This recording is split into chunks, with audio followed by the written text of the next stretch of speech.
Congress party को जनता ने बार बार नकारा है, लेकिन इसके बावजूद भी कांग्रेस पार्टी तुष्टीकरण की राजनीति से पर आमदा है और तुष्टीकरण की राजनीति से बाज नहीं आ रही है।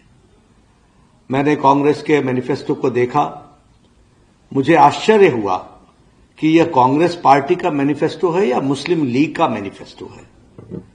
देश को बांटने के लिए और सत्ता को हथियाने के लिए कहां तक कांग्रेस पार्टी जा सकती है, इसका अंदाजा नहीं लगाया जा सकता। जिस मुस्लिम लीग ने 1929 में धर्म के आधार पर आरक्षण की बात कही थी, आज उसी बात को कांग्रेस पार्टी दोहरा रही है। यानी सत्ता की लोलुपता में, सत्ता के लालच में देश को कहां पहुंचाएगी कांग्रेस पार्टी, इसका अंदाजा लगाना भी मुश्किल है। आज माइनॉरिटी के लिए जिस तरीके से धर्म के आधार पर आरक्षण की बात हो रही है और जो 50% से अधिक आरक्षण की बात है, वो किसके लिए आरक्षण करने की बात कर रही है, कांग्रेस पार्टी को यह स्पष्ट करना पड़ेगा।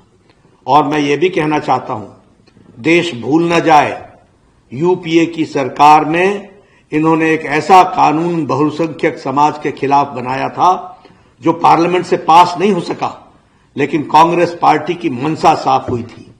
ये मेजॉरिटिज्म के खिलाफ जिस तरीके की रणनीति और राजनीति कर रहे हैं और तुष्टीकरण की राजनीति कर रहे हैं, देश ने इनको माफ नहीं किया है और आगे भी माफ नहीं करेगी। ये चाहते हैं कि देश फट जाए, लेकिन इनकी सत्ता की भूख समाप्त न हो।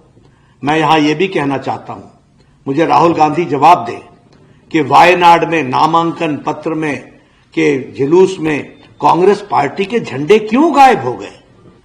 ये तुष्टीकरण की राजनीति कहां तक जाएगी? सिर्फ मुस्लिम लीग को भाए ना, इस कारण से कांग्रेस पार्टी अपने झंडे तक को हटा दे। यह देश बांटने की जो चाल है और तुष्टीकरण के आगे जो घुटने टेकने का इनका रवैया है, इसको देश माफ नहीं करने वाला है।